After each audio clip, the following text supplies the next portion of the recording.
Welcome back to my channel. I am Sadhna, at 12 class pass out humanities student. सन बिल्कुल भी अच्छी नहीं चल रही है, बिल्कुल भी नहीं। सिर्फ 1 महीना बचे हुए हैं और मेरी प्रिपरेशन बिल्कुल भी अच्छी नहीं चल रही, ना रीजनिंग में, ना जीटी में, ना ही डोमेन सब्जेक्ट में, बिल्कुल भी नहीं चल रही है। इस वीडियो में मैं बताऊंगी क्या क्या प्रॉब्लम्स हो रही हैं, क्या क्या मुझे दिक्कतें आ रही हैं जो कि मेरे से नहीं हो पा रही हैं। तो सब बुक से पहले मैं जीटी को बताती हूँ। मैं जीटी में कितना सिलेबस हुआ है और कितना सिलेबस नहीं हुआ है। मेरा जनरल अवेयरनेस में तो सिर्फ मैंने हिस्ट्री का एक आधा लेक्चर कंप्लीट किया था कल, बस वही कंप्लीट है। बाकी रीजनिंग मेरा रिक्वायर्ड से तो अच्छा ही चल रहा है। एनोलॉजी भी क्लासिफिकेशन भी हो गया है, जिस पर टिक लगा है वो सब हो गया है। कोडिंग एंड डिकोडिंग भी थोड़ा हो गया, ब्लड रिलेशन भी हो गया है, एंड देन वेन डायग्राम भी हो गया है और इसका आधा हुआ है, भी उसको मैं करूँगी। और उसके बाद बोला तो मैथ्स में सिर्फ मेरे एक ही चैप्टर कंप्लीट हो, वो भी अच्छे से नहीं। इसका भी एक लेक्चर पेंडिंग में है। मैथ्स मेरा बिल्कुल भी अच्छा नहीं चल रहा है। Please give me some tips to improve my maths. मुझे नहीं, जब मैंने ह्यूमैनिटीज़ लिया था तो मैंने कभी सोचा नहीं था कि मेरे को वापस से मैथ्स पढ़ना पड़ेगा, वो भी इतना जल्दी। खैर, मेरा परसेंटेज अभी चल रहा है। इसका एक लेक्चर कंप्लीट हो चुका है एंड 2 लेक्चर शायद मैंने कंप्लीट कर लिया है और एक लेक्चर शायद आज करूँगी। तो फिर ये रहा। और मैं बता दूँ कि मैं मैथ्स में सारे चैप्टर करने वाली नहीं हूँ, क्योंकि भाई इतना कम टाइम में मैथ्स का सारा चैप्टर होगा ही नहीं। तो मुझे नहीं लगता कि मुझे ज़्यादा उस पर टाइम वेस्ट करना चाहिए था। जो क्रॉस के निशान है शायद मैं वो चैप्टर से नहीं करने वाली हूँ। जिस पर राइट के निशान है वो सब करूँगी। और रही बात है ये सब रीजनिंग, तो मैं सारा ही करूँगी धीरे धीरे, और ये सब भी मैं कर ही लूँगी। और मैंने इधर से कुछ रीजनिंग एंड कुछ चीज़ें स्टार्ट की थी पढ़ना, ये सब रहा। और अब मैं इंग्लिश का बताती हूँ। इंग्लिश में फिगर स्पीच और आर्टिकल्स एंड प्रीपोजिशन जितना भी मैक्सिमम लेक्चर था मैंने कंप्लीट कर चुकी हूँ। कंप्लीट तो कर चुकी हूँ, पर मुझसे क्वेश्चन नहीं बनते हैं। अभी परसेंटेज ही कर रही हूँ। ये रहा परसेंटेज जो मैंने किया है, जिसको इग्नोर कीजिएगा। मुझे सबसे ज़्यादा प्रॉब्लम मैथ्स में ही हो रही है। क्वांट्स वाले सेक्शन में मुझे ज़्यादा प्रॉब्लम होती है, मुझसे बनता ही नहीं है। एक बन जाता है तो पिछले आगे का 5-10 नहीं बनता, ऐसा मेरे साथ होता है। ये अभी मेरे परसेंटेज का 2 लेक्चर कंप्लीट हो चुका है और एक लेक्चर था, ये लेक्चर में 2 है, एक लेक्चर और करना है। अभी उसको तो मैंने आज नहीं किया, अब शायद उसको मैं शाम में करूँगी। तो आज मैंने मैथ्स में इतना ही किया था। वोकैबुलरी का सेक्शन स्टार्ट किया है। ये मेरे डे 1 का था, जो मैंने 10 वोकैबुलरी लिखे थे, और सिर्फ लिखे थे, याद तो नहीं किए थे। ये डे 2 का है, जो मैंने सिर्फ लिखे ही हैं, याद नहीं किए हैं। और ये आज का है, आज 2 अप्रैल 2026 का है।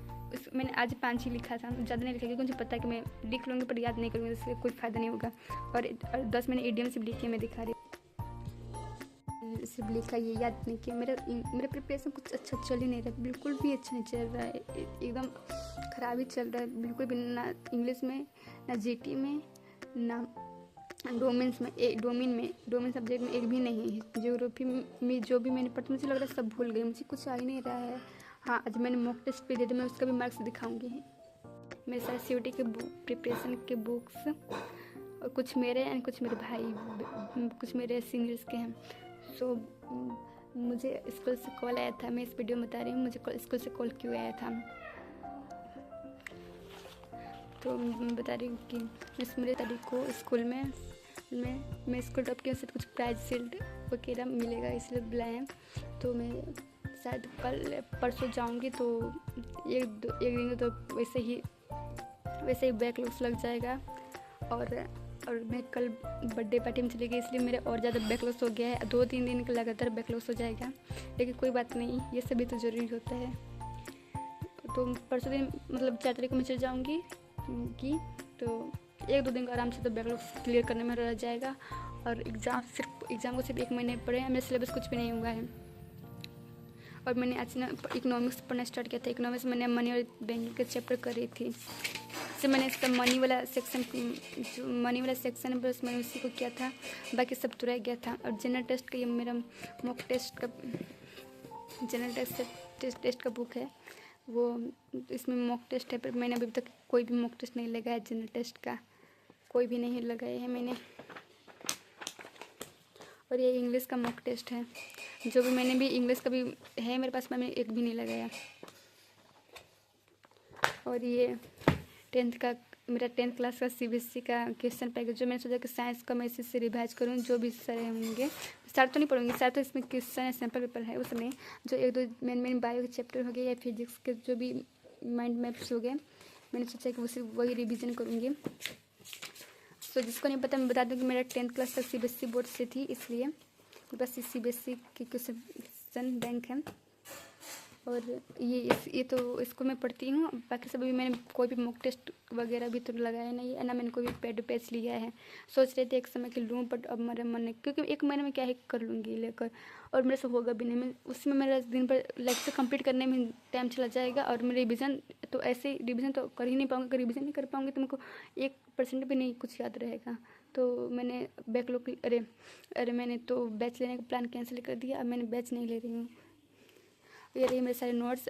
मैंने आज उतना कुछ पढ़ा नहीं है, जो मैंने पढ़ी मैं आपको ब्लॉग्स में डाल ही दूँगी।